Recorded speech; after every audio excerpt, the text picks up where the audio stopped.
अस्सलाम वालेकुम जी, ताहिर मलिक और आप मेरा देख रहे हैं यूट्यूब चैनल। लेटेस्ट ख़बर ये है कि 9 फरवरी को आज के रोज़ आईएमएफ के जो वफ़द पाकिस्तान में आया था, 31 जनवरी को उसने मुज़ाकरात ख़त्म करके एक मुआहदा करना था। ये मुआहदे से इनकार करके वापस जाना था वाशिंगटन। उन्होंने कह दिया कि जनाब अभी ये इसमें कोई गड़बड़ है, आपका मुआहदा अभी अनाउंस नहीं हो सकता और वो जाके वाशिंगटन से करेंगे। तो सबसे पहली तो ख़बर ये है कि पाकिस्तान की जो दुनिया की 5वीं बड़ी पॉपुलेशन है, जिसके पास एटम बम है, जो दुनिया में का एक जाना पहचाना मुल्क है, उसकी इतनी इज़्ज़त नहीं है, उसका इतना वक़ार नहीं है कि जो लोग आए हैं वो मुआहदा करें। वो जाके अब अपना वाशिंगटन में अपने अफसरों से जाके बात करेंगे भी ये मान गए हैं और ये नहीं माने तो इनके साथ क्या करना है। तो एक तो ये पॉइंट है। दूसरा पॉइंट ये है कि अगर वो अपने डायरेक्टर्स के पास ये केस लेके जाते हैं तो उनका इजलास मार्च में होगा। तो आप समझ सकते हैं कि फिर 1 महीना 1.5 महीना डिले हो सकता है। और जितने भी माहिरीन हैं वो पहले ये बात कह चुके हैं कि आईएमएफ का जो मुआहदा है पाकिस्तान के दरमियान, वो खामखा में 3-4 महीने से डिले करने से पाकिस्तान को बहुत नुकसान हुआ है। जो डॉलर जो 290-280 रुपये का गया, उसकी सबसे बड़ी वजह यह है कि आपने आईएमएफ का मुआहदा बर वक़्त नहीं किया, एक क्योस पैदा कर दिया, ग्रे एरिया पैदा कर दिया। और अब लेटेस्ट सिचुएशन ये है क्योंकि मुआहदा फिर नहीं हुआ, उम्मीद फिर पैदा नहीं हुई, हालात फिर पॉजिटिव नहीं हुई। इसका मतलब है कि पाकिस्तान फिर किसी ना किसी ख़तरनाक सिमत में जा सकता है। और वो सिमत यही हो सकती है कि अगर ये अनाउंसमेंट आने वाले 2-4 रोज़ में नहीं हुई कि मुआहदा हो गया, तो ये एक इंतहाई ख़तरनाक ख़बर है। पाकिस्तान एक नए सकंजे में फंस गया। वो इस तरह कि आज की जो ताज़ा तरीन ख़बर थी, जो समझ लें कि जुमे की सुबह तक, वो ये ख़बर है कि पाकिस्तान के मौजूदा दिनों में हालात में ये जब से ये हुकूमत आई है और इमरान खान की हुकूमत है, पाकिस्तान के जो फ़ॉरेन रिज़र्व है वो 3 बिलियन US डॉलर से नीचे चले गए हैं। याद रहे कि 10 महीने पहले पाकिस्तान के पास कोई 14-15 बिलियन US डॉलर के रिज़र्व थे और इस वक्त वो 3 बिलियन से नीचे चले गए। अब आप सवाल करें कि इसका क्या मतलब है। इसका मतलब है कि पाकिस्तान हर चीज़ जो है ना बाहर से डॉलर से ख़रीदता है। वो तेल हो, वो खाने का तेल हो, वो पेट्रोल हो, वो डीज़ल हो, इवन कि हमारी दालें, सब्ज़ी, प्याज तक तो हम अपना ईरान से लेने पे मजबूर हैं, कभी इंडिया से ख़रीदते हैं। तो जो भी चीज़ दुनिया में इंटरनेशनल ट्रेड हम करते हैं वो डॉलर से करते हैं। और एक अंदाजे के मुताबिक पाकिस्तान को हर महीने में, 1 महीने में ज़िंदा रहने के लिए, सिर्फ अपनी बुनियादी ज़रूरतें लेने के लिए हमारा जो मंथली हसारा होता है वो 5 बिलियन US डॉलर का होता है। तो इससे सिंपली जवाब ये हुआ कि अगर ये मुआहदा नहीं होता, जो इब्तदाई तौर पे ये मुआहदा, ये नहीं उन्होंने कहा कि कैंसिल हुआ, कोई लड़ाई झगड़ा हो गया, वो ये कह रहे हैं कि मुआहदा कि अभी वो वाशिंगटन जाके अनाउंस करेंगे। अगर ये मुआहदा नहीं होता, अब नेगेटिव थिंकिंग करते हैं, तो इसका मतलब है कि पाकिस्तान का डिफ़ॉल्ट जो है ना वो दीवार पे लिखा है। आपके पास 2-2.5 बिलियन डॉलर रहेंगे जो कि सिर्फ 12 या 13 दिन आपको ज़िंदा रख सकते हैं। ज़िंदा रखने से मुराद है कि अगर आप 12-13 दिन के बाद आपके पास कोई डॉलर नहीं होगा तो दुनिया से आप पेट्रोल जो ख़रीदेंगे तो आपका श्रीलंका वाला हाल हो जाएगा कि पेट्रोल जो है, वो जो बहरी जहाज़ आया, जो टैंकर आया, वो कराची में खड़ा, आपके पास पैसे नहीं है कि पैसे दे के आप अपना पेट्रोल ले लें। और फिर आप देखेंगे कि यहाँ के लोग अपना शनाख्ती कार्ड लेके घर से छोटी छोटी बॉटल्स लेके जाएंगे कि मुझे आधा लीटर पेट्रोल दे दो, ये मेरे शनाख्ती कार्ड में एक दिन में मैंने 2 दफ़ा ले सकता हूँ, 1 दफ़ा ले सकता हूँ। बहुत ज़्यादा चांसेस है कि एक श्रीलंका वाला एक फ़िज़ा बन सकती है कि लोगों को राशन हो जाएगी हर चीज़, क्योंकि आपके पास पैसे नहीं होंगे डॉलर लेने। डॉलर नहीं होंगे तो आप पेट्रोल किस तरह ख़रीदेंगे। जब आपके पास पेट्रोल नहीं होगा तो लाभ हाल उसकी किल्लत हो जाएगी, उसकी वैल्यू बढ़ जाएगी और राशनिंग करनी पड़ेगी। हर बंदा अपनी मर्ज़ी से पेट्रोल नहीं ख़रीद सकता। तो पाकिस्तान एक इंतहाई, ये ख़बर किसी वाले से अच्छी नहीं है, क्योंकि लोगों को बड़ी उम्मीद थी कि 9 फरवरी पाकिस्तान के लिए अच्छा आएगा और आईएमएफ से एक मुआहदा आ जाएगा, मुआहदे के साथ ही एक स्टेबिलिटी आ जाएगी। क्योंकि अब सवाल ये कि स्टेबिलिटी किस तरह आएगी।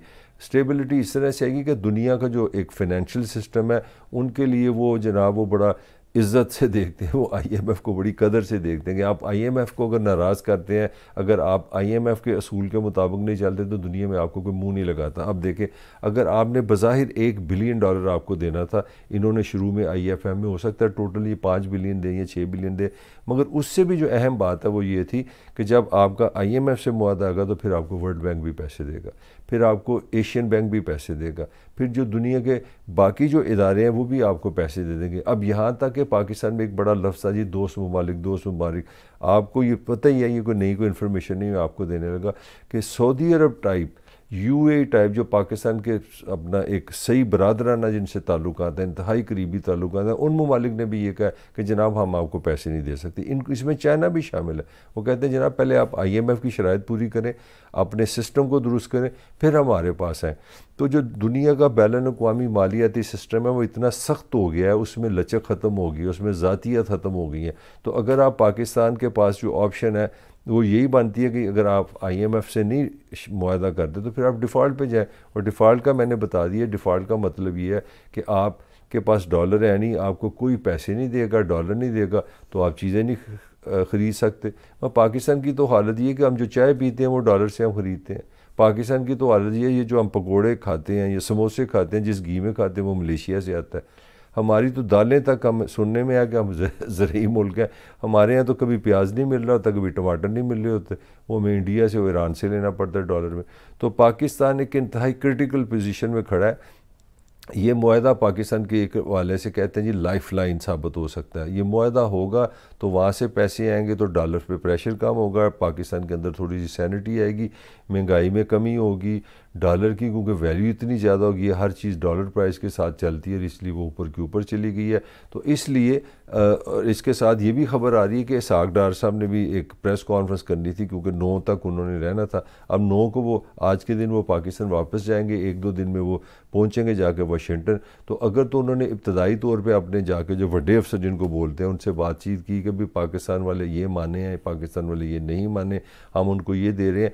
और उसमें अंदर की खबरें ये भी आ रही हैं कि जो एक पाकिस्तान का बहुत संजीदा मसला है जहाँ पे पाकिस्तान फंस गया हुआ है कि 4000 अरब 4500 अरब तक की जो एक पाकिस्तान को जो IPPs का जो सर्कुलर डेट इकट्ठा हो रहा है, अरबों खरबों रुपए जो है ना वो इकट्ठे हो जाते हैं कि पाकिस्तान के लोग को बिजली हुकूमत सस्ती देती है, मगर IPP जो बिजली है वो बहुत महंगी हुकूमत को देती है और वो भी डॉलर में होती है।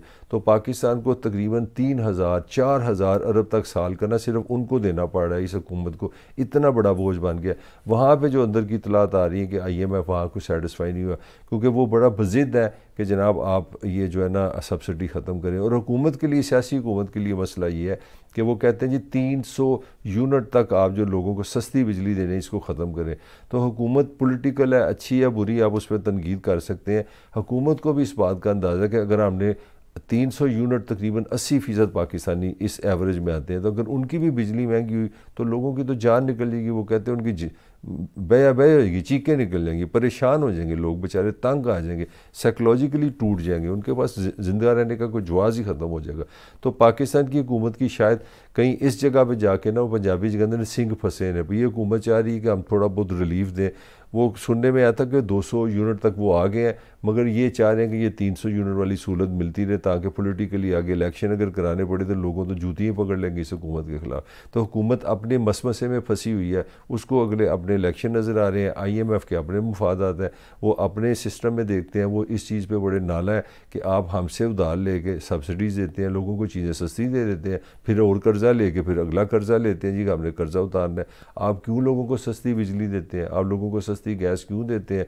आप सस्ती चीज़ें दे के हमसे अगर उधार लेके आपने चीज़ें सस्ती देनी है तो आप बंद करें। आप किस तरह पाकिस्तान को सब्सिडी से चला सकते हैं, उनका ये पॉइंट ऑफ व्यू है। और पॉलिटिकल पॉइंट ऑफ व्यू ये है कि अगर हम लोगों की आमदनी कम है, लोग गरीब ज़्यादा हैं, 2/3 जो पाकिस्तानी हैं वो $2 डे से कम नीचे पे रहते हैं, वो गरीब हैं, और 1/3 पाकिस्तानी जो 8 करोड़ के करीब हैं वो लेस दैन $1 से भी कम है। तो इतनी यहाँ पे गुर्बत है, तो वो किस तरह मैनेज करें? तो पाकिस्तान एक अजीब मसमसे में फंसा हुआ है। आने वाले दिन पाकिस्तान के माशी मुस्तकबिल के हवाले से बहुत ही सेंसिटिव है। अगर ये हफ्ते 10 दिन के अंदर अंदर ये मुआहदा ना हुआ और ये IMF की तरफ से क्लैरिटी ना आई तो पाकिस्तान के लिए एक बहुत बड़ा एक माशी तूफ़ान, एक अजाब कह लें, एक सुनामी आ रहा है जिसमें लोगों की ज़िंदगियाँ जो है ना अजीरन हो जाएंगी। इसके साथ ही ताहिर मलिक को इजाज़त दीजिए, आपसे फिर मुलाकात होगी।